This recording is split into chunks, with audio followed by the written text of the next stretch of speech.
रवा लाडू म्हणलं की बऱ्याच लोकांना टेन्शन येतं ते पाकाचं, म्हणून हे रवा लाडू आपण बिना पाकाचे बनवणार आहोत। विश्वास बसत नाहीये ना, पण खरंच हे बिना पाकाचे रवा लाडू आहेत। ह्याच्यामध्ये आपण दूध किंवा पाण्याचा वापर करणार नाहीये। अगदी महिनाभर हे लाडू टिकले जातात, खराब होत नाहीत। आणि तुम्ही बघू शकता टेक्स्चर ही खूप छान आलं आहे लाडूला, आणि चवीलाही तिखटेच अप्रतिम लागतात हे लाडू। हे लाडू आपण परफेक्ट मेजरमेंटने बघणार आहोत, त्यामुळे तुमचे लाडू बिघडणार नाहीयेत। इथं मी 2 कप रवा घेतला आहे। रवा घेताना आपल्याला बारीक रवा घ्यायचा आहे, मोठा रवा इथं घ्यायचा नाहीये। आणि 1 कप बारीक दळलेली साखर घेतली आहे। आता ज्या कपने आपण साखर घेतली त्याच कपने अर्धा कप इथं मी तूप घेतलं आहे।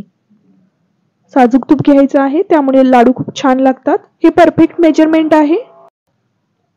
आता गॅसवरती कढई गरम होण्यासाठी ठेवली आहे। आता ह्याच्यामध्ये आपल्याला 2 चमचे तूप टाकायचं आहे। तूप चांगलं गरम झालं की त्याच्यामध्ये आपण जो रवा घेतला आहे तो टाकायचा आहे। रवा टाकल्यानंतर हे व्यवस्थित परतवून घ्यायचं आहे। रवा भाजताना एक गोष्ट आपल्याला लक्षात ठेवायची आहे की आपण गॅस हा मीडियम ठेवणार आहोत। आपल्याला हाय फ्लेमवरती हा रवा भाजायचा नाहीये। मऊसूत लाडू होण्यासाठी मीडियम गॅसवरती जर रवा भाजला तर एकदम मऊसूत लाडू होतात।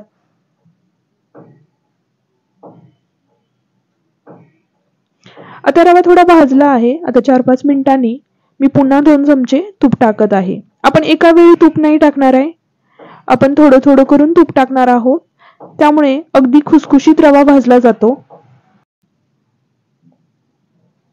आता हा रवा असाच आपल्याला 4 ते 5 मिनिट भाजायचा आहे। तुम्ही बघू शकताय थोडा कलर चेंज झाला आहे रव्याचा।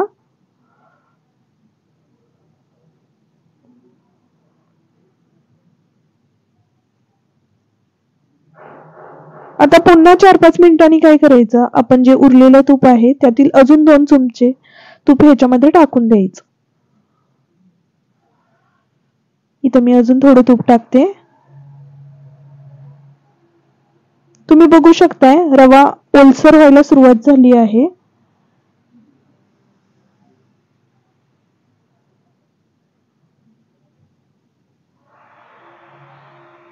आता पुन्हा 2-3 मिनिटांसाठी हलवायचं आणि उरलेलं आता इथं मी सर्व तूप याच्यामध्ये टाकत आहे।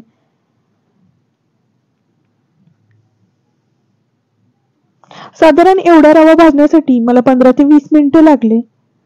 रव्याची क्वांटिटी जर जास्त असेल तर जास्त वेळही तुम्हाला लागू शकतो। आता रवा एकदम व्यवस्थित भाजला गेला आहे। आता मी गॅस बंद करत आहे। गॅस बंद केल्यानंतरच आपल्याला साखर टाकायची आहे। आता इथं मी गॅस बंद केलाय। लाडू अजून टेस्टी होण्यासाठी इथं मी 1 चमचा वेलची पावडर टाकत आहे। आणि गोडाच्या पदार्थामध्ये थोडंसं मीठ टाकलं तर ते लाडू अजून टेस्टी बनतात। थोडीशी चिमूटभर मी इथं मीठ टाकलं आहे आणि हे आपल्याला व्यवस्थित परतवून घ्यायचं आहे। आता हे परतवून झालं आहे। आता ह्याच्यामध्ये जे आपण बारीक वाटून घेतलेली साखर आहे ती ह्याच्यामध्ये टाकायची आहे आणि उलटाने एकदम व्यवस्थित हे मिक्स करून घ्यायचं आहे आपल्याला, जेणेकरून साखरेच्या गाठी उरणार नाहीत याची काळजी घ्यायची आहे आपल्याला।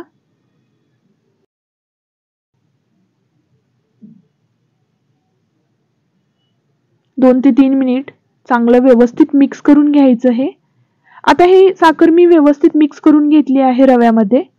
आता काय करायचंय, उलटाण्याच्या साहाय्याने हे व्यवस्थित आपल्याला चांगलं दाबून ठेवायचं आहे।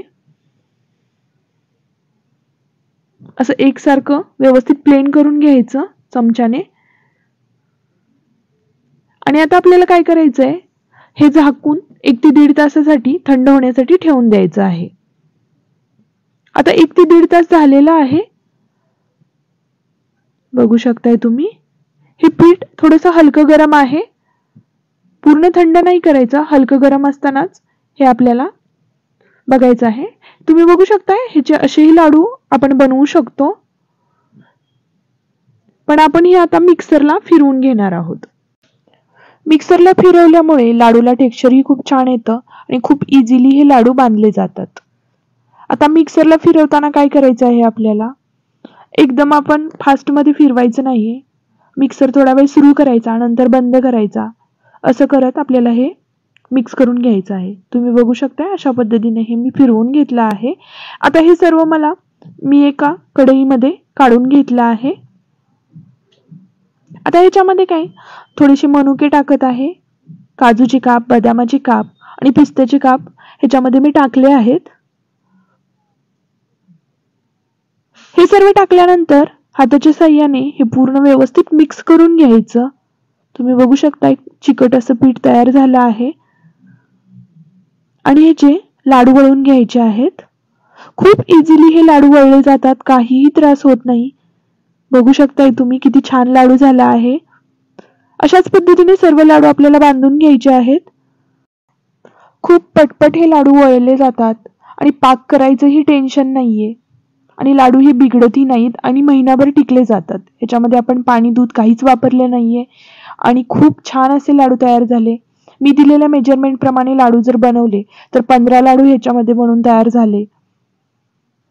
तर ह्या दिवाळीमध्ये ही रेसिपी तुम्ही नक्की ट्राय करून बघा. आजची रेसिपी कशी वाटली हे कमेंट करून मला नक्की सांगा. व्हिडिओ आवडल्यास व्हिडिओला लाईक आणि आपल्या चॅनेलवरती नवीन असाल तर प्लीज सबस्क्राईब करा, म्हणजे असेच नवनवीन व्हिडिओ मी तुमच्यासाठी घेऊन येईन. भेटूया पुढच्याच व्हिडिओमध्ये अशीच एक नवीन रेसिपी घेऊन. तोपर्यंत बाय बाय.